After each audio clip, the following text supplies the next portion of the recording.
This is Deborah Atkinson, and you're listening to Flipping 50, where I address your top questions and things you struggle with most so you can have more energy and less decision fatigue about what to eat, how to move, and you can change your thoughts to Flip 50 with the life and the energy you love in this second half. And my guest today is Suzanne Choplin, and she is a certified personal trainer, Pilates instructor, dancer, and yoga instructor with over 13 years experience in the field of movement and fitness. Suzanne obtained her BFA in musical theater and holds an associate's degree in dance. She's also studied kinesiology at San Diego State University. She is certified through the National Academy of Sports Medicine and holds their prestigious personal trainer and corrective exercise specialist certifications. She's a certified functional aging specialist and a certified silver sneakers instructor.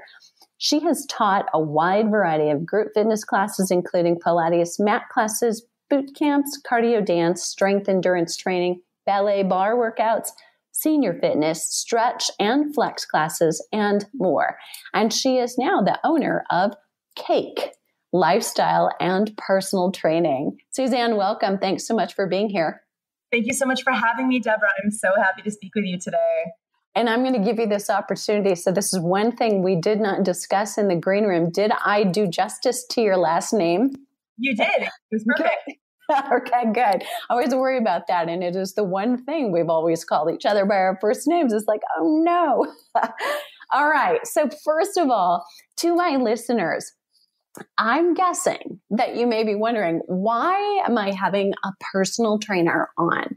You know, out of hundreds and thousands of personal trainers in the world, why this one? And part of the reason comes back to C.A.K.E, Suzanne's unique approach. So C.A.K.E, by the way, is not just C.A.K.E, it's C.A. You get the idea. So Suzanne, I'm going to have you tell listeners what that's about. So C.A.K.E is an acronym that stands for Care and Kindness Every Day. And that's really my approach to fitness and lifestyle. It's about taking the best care of ourselves, being kind to ourselves, so that that can spill out into the rest of our lives.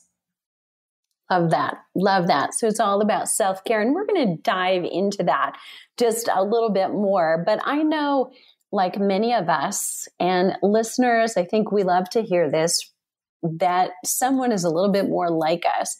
You've got a story. I mean, there is a reason why you're doing specifically what you're doing. A lot of people go into personal training. A lot of people have the certifications that you've got, and a lot of people have the experience you've got. But there is something quite unique about why you're doing what you're doing, not just that, and the way you're doing it. Tell us a little bit about what got Suzanne here. Yeah. I started as a dancer and a performer. I mean, I went to school for theater and I was dancing professionally. And, you know, when you're a performer, there is this incredible pressure to look a certain way, to treat your body a certain way, to move a certain way. And it's really high pressure. And I battled with body image issues and I had injuries and I really had mental health issues stemming from that career. And I had times that I just hit rock bottom. And I just had to work to find happiness within my body and my health. And I worked really, really hard at it. And when I transitioned out of the performing world and I found my way into fitness, it was a natural fit to move from dance into group fitness. There's often a transition that dancers make where they end up teaching group fitness. Pilates, if you know anything about Pilates, the history, a lot of dancers embrace Pilates, but it's also a really good way to strengthen our core and our back and really rehab from injury, which is how I got into Pilates, was from injury rehab. So as I got into the fitness industry, and, you know, I had done a lot of work on myself, but I realized there was a lot of things going on in the fitness industry that were really, they looked a lot like what I saw in the dance world, this idea to perform really, really hard and really tough on our bodies. And it's not just the physical, it is a mental thing that happens as well. So when I started my own business, I really said, okay, how can I serve people, help them find health, help them find fitness, but in a way that's kind, that's gentle, and that's fun and celebratory. C.A.K.E isn't just a cute acronym. It's really a philosophy, right? It's about life as a celebration. And what do we do at celebrations? We eat cake, right? So I hope that answered your question, kind of where I came from was rock bottom into this soft approach. Yeah, definitely. And you shared something with me too in the green room about it not being just about you, but also you found the same thing in your mom. She wasn't finding good solutions in traditional fitness. That's right. Yes. So my mom has fibromyalgia, and if anybody knows about fibromyalgia, it's an inflammatory disease, and it can be very painful and very debilitating. It affects energy levels, it affects functionality, it affects mobility. And really, one of the best things for fibromyalgia is exercise, is movement. And she lives in a different city than I do. And so when she was, dealing with her fibromyalgia, she also found herself in, quote unquote, the squeeze generation. We've talked about this a little bit. She was taking care of my grandmother, who was... You were talking to the squeeze generation. Every listener out there gets it. Yes. And I'm seeing it as the child of, but my mother was primary child care for my niece, and she was also caring for my grandmother, who was battling dementia and Alzheimer's, and she's now passed. So that's where my mom found herself. So fibromyalgia, struggling to take care of herself, and then taking care of the other people in her life. And so I said, we had this conversation. I said, Mom, you need to go do some me time. You need some self-time. You need to seek out a personal trainer and get yourself moving and exercising. Well, she was working with a personal trainer who was doing the traditional fitness model. It wasn't serving her. She was going in and doing these intense workouts that were actually making her more tired and weren't actually making her feel better. She was feeling like she had this obligation to go in and work with this trainer and get her butt kicked every day. Can I say that on this podcast?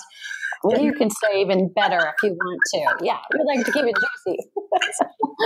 This model was not serving her. So literally I went, Mommy, we need to find a different way. And so I started remotely sending her workouts and exercises to help her feel better, move better in a way that actually served what she needed in her life. And she's doing much better. Her mobility is so much better.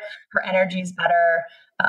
And then she just, has the ease to play with my little 3-year-old niece down on the ground. So that's fantastic. Yeah. And I think you and I could probably talk for, hours, or at least, very least, another podcast about the body image problem in the fitness industry. In fact, one of my friends and colleagues, Amanda Vogel, has recently, written and polled many of us about, whether the fitness industry has a problem or not, already knowing the answer to the question, but, trying to pull the dirt out about how we all feel about it. And, it's difficult for people to right now who are, asking questions of Dr. Google and going to Facebook to find group support. And sometimes you can, and sometimes it's a negative input that really is not offering help. It's actually maybe encouraging is the best word, competition, right? Yeah. Whether it's you comparing you to your prior self and you're not there anymore, or you comparing you to somebody else. There's always going to be somebody else doing better, but yeah, there's a lot of that going on. So not surprised you're finding so much similarity between dance and that competitive arena and fitness too. Yeah. I mean, we see it everywhere in the fitness world, right? I even talk about mindset, like little memes that we see that are like, no pain, no gain, or pain is weakness leaving the body, right? I think exactly. It's pervasive and it's dangerous, I think. I mean, having dealt with injuries, now I work with clients who have often come from that traditional fitness model, and they're coming to me injured, and I have to go and deal with those injuries first before we can even get into addressing their actual goals. We have to go and rehab what's going on with them.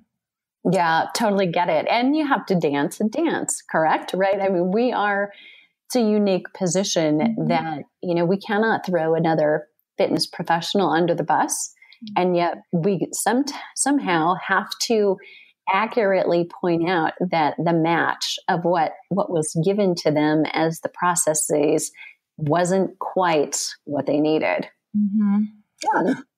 Well, and that comes down to the personal and personal trainer. And this is, I always talk about the personal and personal trainer is finding what is right for you as a client, finding the right fit. There are people out there that are the right fit for the hot body boot camp trainer or the drill sergeant. There are people who thrive in that environment, but I find more often than not the clients that I'm working with, and certainly I don't know about your clients, but my clients thrive in an environment of kindness where they're being built up, where we're talking a positive self-talk and we're creating, words and movement that actually feel good. So we finish a workout and we worked hard, but we also feel like we're built up. We're not broken down.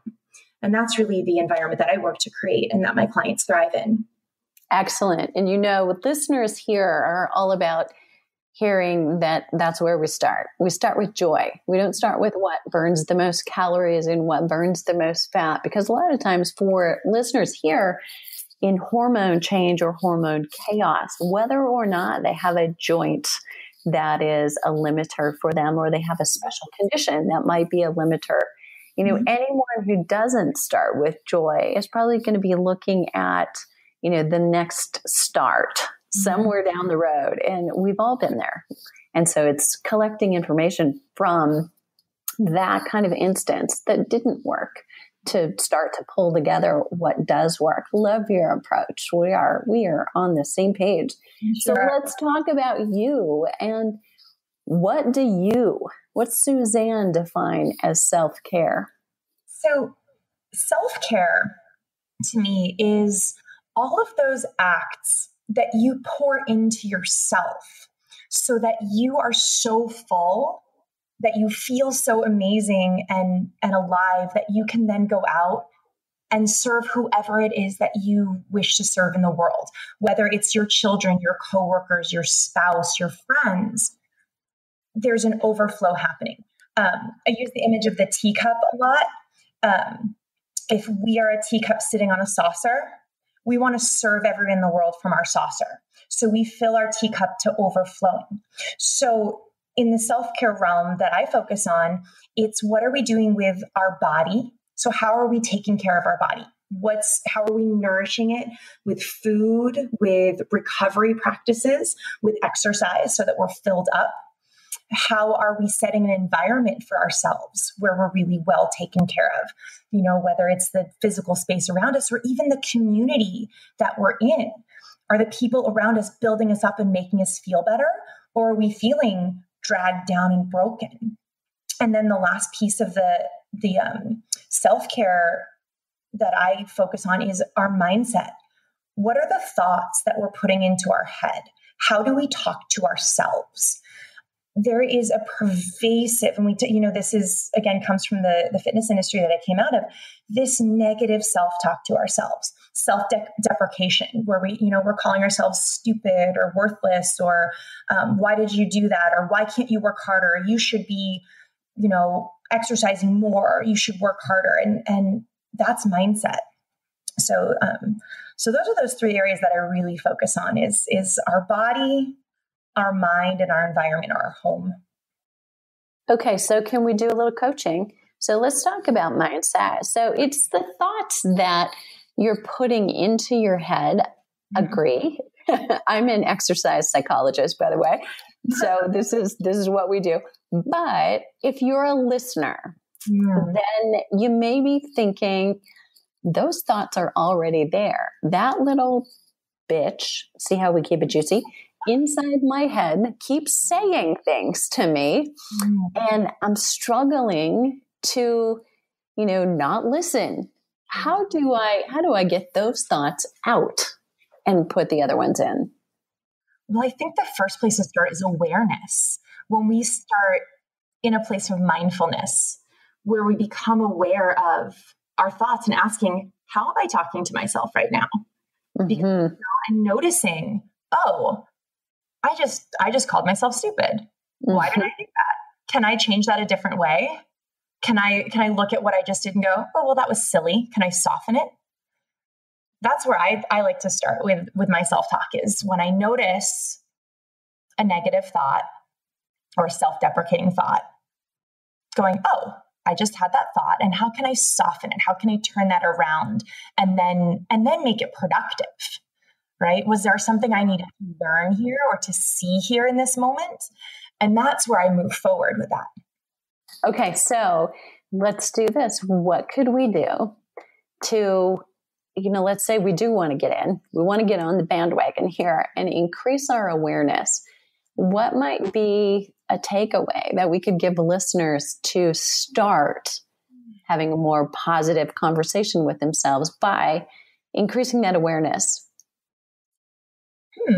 One thing I've learned from a friend of mine, JJ Virgin, is she was told as she was going through this to wear a rubber band around her wrist. And every time she had that negative thought and something slip in, she had to snap it.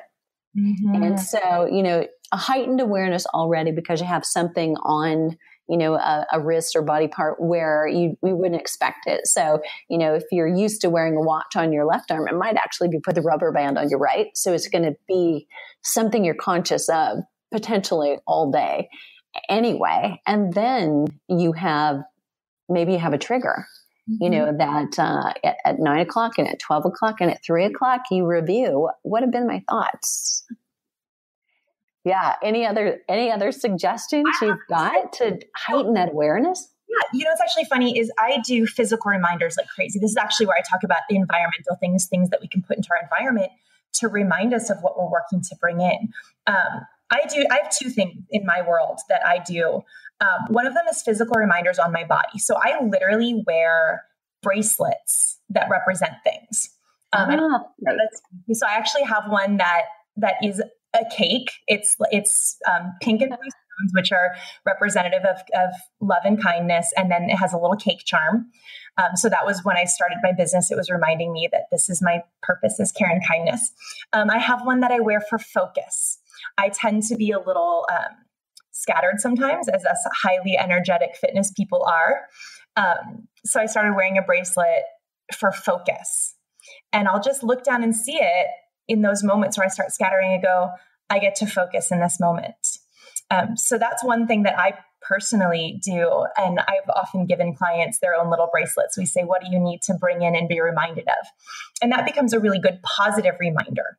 Whereas, sometimes the, negative thoughts, then there's a negative consequence if you're, hurting yourself with a bracelet, which isn't a bad thing. Some people that works with. So that's the one thing I do is the physical reminders of bracelets. And then I have Post-its, and I'm big on what are the thoughts that I want to be bringing in. So if I notice one of those negative thoughts, oh, I'm stupid, right? I'll actually write down, what do I want to be thinking? And I'll put, what do I need to learn on a Post-it? And I'll put it somewhere where I can see it, on my bathroom mirror or in my studio or on my, refrigerator, so that it's reminding me, like, what do I need to learn here? As opposed to calling myself. Yeah. So 99-cent purchase that might actually make you so much more successful.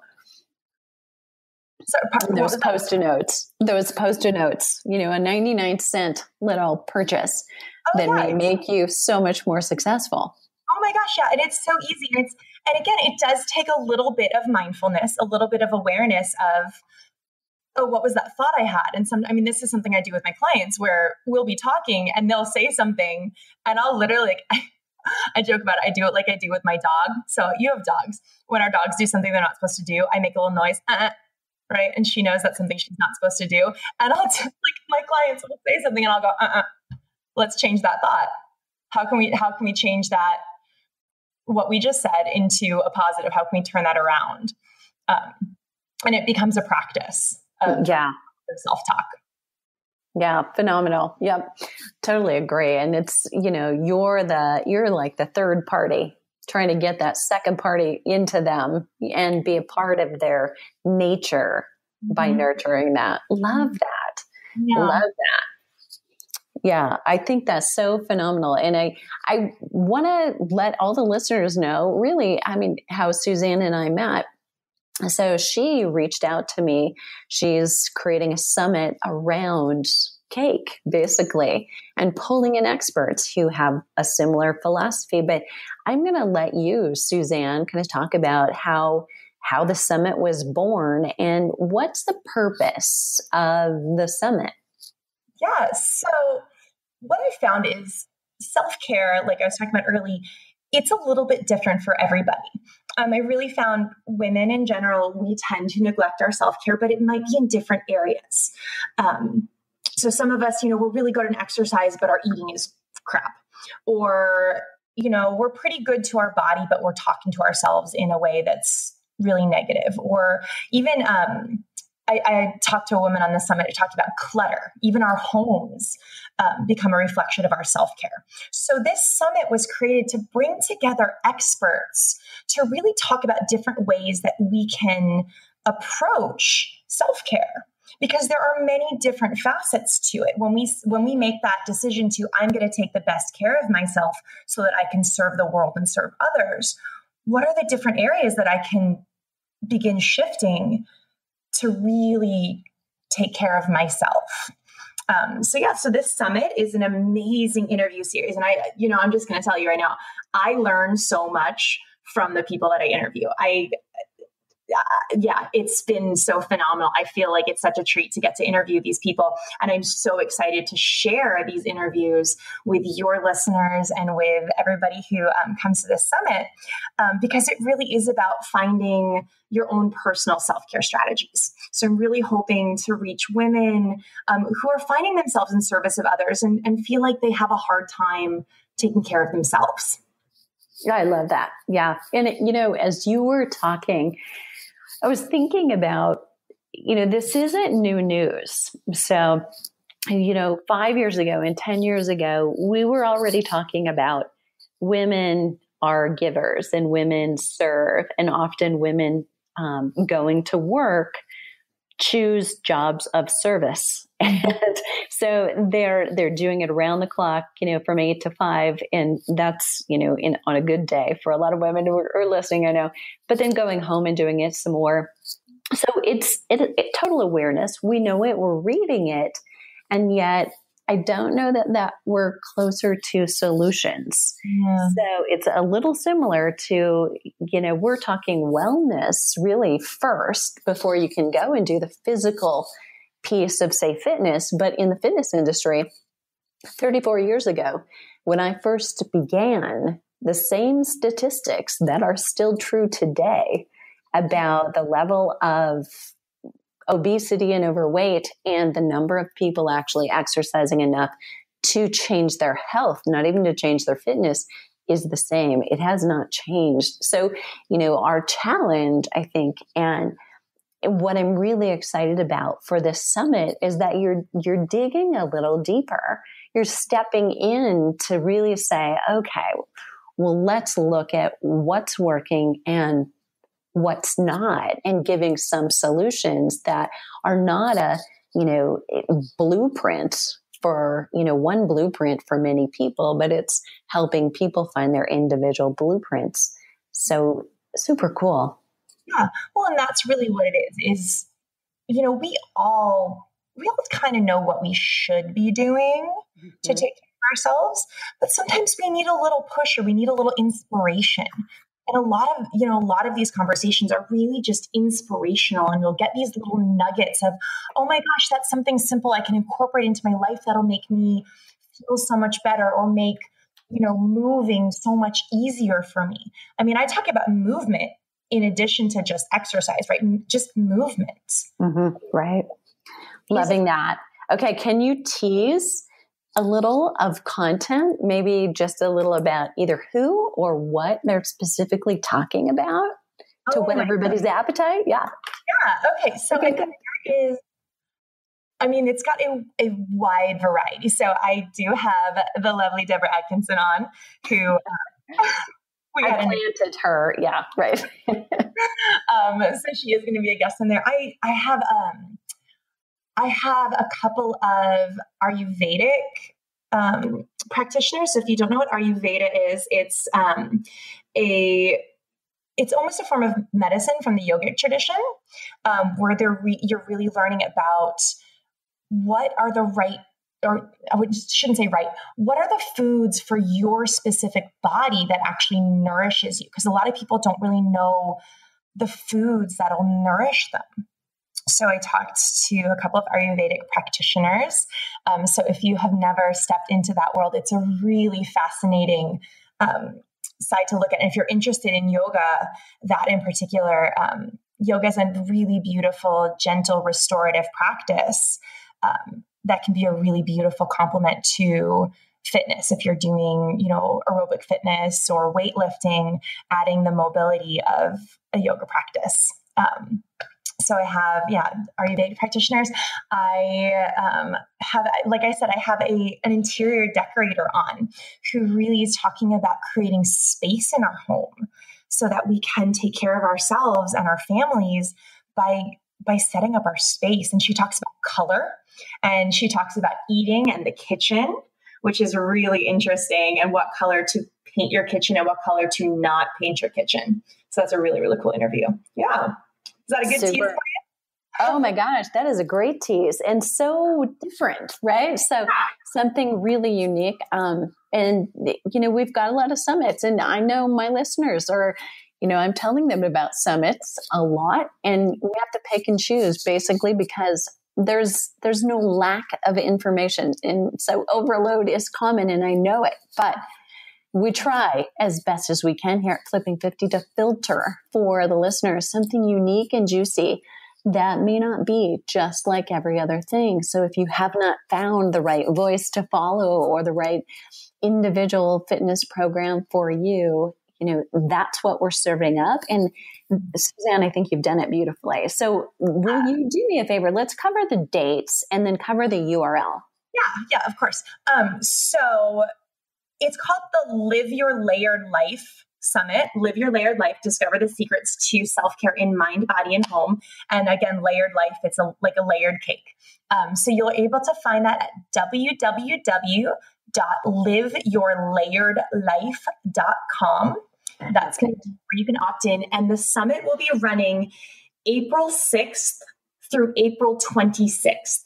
And you'll get one interview a day. They're video interviews. So you'll get those in your inbox every morning, and they're 30 minutes long. So they're the perfect size, just like Deborah's podcast. Nice, perfect. Just, you can throw it on your iPhone while you're taking a walk, or hopefully not driving. Don't watch it while you're driving, but you can listen to them. There's not a lot of visual. If you want to just listen, that's okay too. Okay, great point. So they can just listen. They could download it. Awesome. Yeah, great. Yeah, you can definitely just listen to them. They're, I like doing video because I love being able to see who I talk to, and really it's like interviewing face to face, but there's not a whole lot of visual things going on. So you could definitely listen to them and you'll be fine. Love that. And I really I think listeners, you will agree with me that, one a day, one that is 30 minutes, it gives you, 24 hours to access it. And you're not trying to juggle 4 different things, or then, what I will do often is, there may be one out of those 4 I want to listen to, but because the 4 is overwhelming, I never do. So I love the way you're delivering this. You know us. Right? We're already overwhelmed. We're already overstressed. We're struggling to take care of ourselves. And then we're going to try to put another 2 hours of work on top of ourselves. No way. So, right. Right. So right now, just listeners, here's my suggestion to you. So commit to, we all hear about 30-day challenges, 7-day challenges, 14-day challenges. So I'm going to challenge you to do a 20-day challenge for 30 minutes every day. Do some kind of physical activity. So maybe some days you're going to listen while you walk. Some days you're going to listen while you do your weight training. Some days you're going to listen while you stretch. But that would be a very good way to apply kinesiology, which is actually the study of listening or learning while you're moving. So take advantage. I love it. Suzanne, the last question I'm going to ask you is there something I missed? Is there a question that you wish I would have asked? I think you covered it. Fantastic. All right.